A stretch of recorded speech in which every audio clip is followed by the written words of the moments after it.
Spending trillions more on new and expanded government programs when we can't even pay for the essential social programs like Social Security and Medicare is the definition of fiscal insanity. Is Senator Manchin wrong? Look, I won't say that Senator Manchin is wrong, but I will say that this administration, we know what we need to do. We need to deliver for the American people. 17 Nobel laureate economists said that if we pass both of these plans, we would reduce inflation.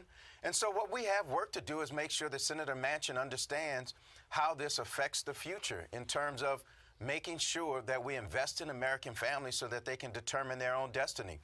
We think we have unity of purpose with Senator Manchin. That's what the president does best, and that is to talk to Senator Manchin and make sure that he understands the entire vision, why we need to do it, and at what amount. But at the end of the day, Chris, I think what's important for people to understand is that this piece of legislation costs zero. We're going to pay for it all by raising taxes on the very wealthy and big corporations, Mr. which Richmond, is favored by 70%. I got to stop you there. It doesn't cost zero. Whether it's $3.5 trillion or $2 trillion, or $1.5 trillion, whatever, it costs that amount of money. Now, you can pay for it either by borrowing it or you can pay for it by raising taxes on corporations and the wealthy, but it doesn't cost zero. At the end of the day, it will cost zero because we're going to pay for it. Now, if you go back and look at the Trump tax cuts, which weren't paid for, they cost billions and billions, but we're going to pay for everything we spend here. And that is not including the economic benefits and gains that we will get from it.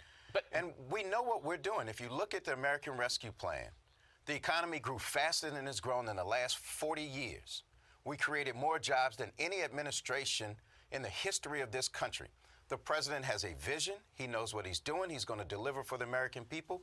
And we're confident that we will bring the Democrats along with us. But again, I just want to press down on this because I can understand the argument. A lot of people say that your math is wrong and even that it won't add zero to the debt. You could make the argument if you pay for it that you add zero to the debt, but that doesn't mean that it costs zero. I mean, the fact that you're raising people's taxes is a cost.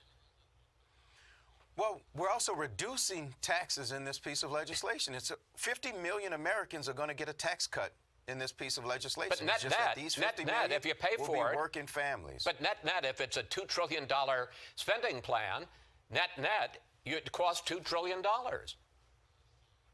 Well, I'm not necessarily sure about that, Chris. And that's why we will make sure that all of the Democrats are involved in how we shape it. But everyone's worried about a top number.